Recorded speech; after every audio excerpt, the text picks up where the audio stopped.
More money makes you happier. Almost everyone agrees on that. But researchers found the exact point where that stops being true, and what happens after is stranger than you'd think. Think about it. A bigger paycheck fixes real problems. No more choosing between rent and groceries. No more dreading your banking app. Every dollar past broke buys you real relief. So researchers tracked how happy people said they actually felt at every income level across hundreds of thousands of responses, and the pattern was almost a straight line. Happiness kept climbing for a while. Then, right around $95,000 a year, the line goes almost flat.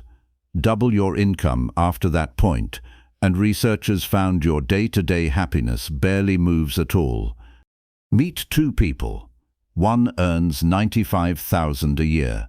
The other earns $300,000.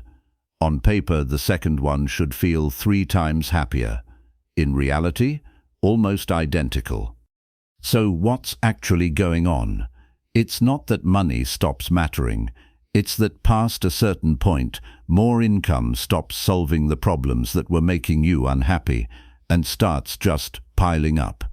Here's the part almost nobody tells you. Past that ceiling, the thing that actually keeps moving your happiness isn't your salary. It's what the money buys you time to do. Once your basics are covered, the research points to 3 things that keep paying off. No ceiling in sight. Control over your own time, real relationships, and experiences you actually remember. Chase those, not just the next raise. So chase the raise while you're still solving real problems.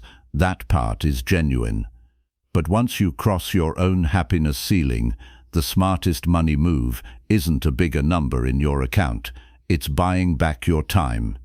Know your number, chase it hard, then stop optimizing for salary and start optimizing for your life. Follow for one clear money idea like this every week.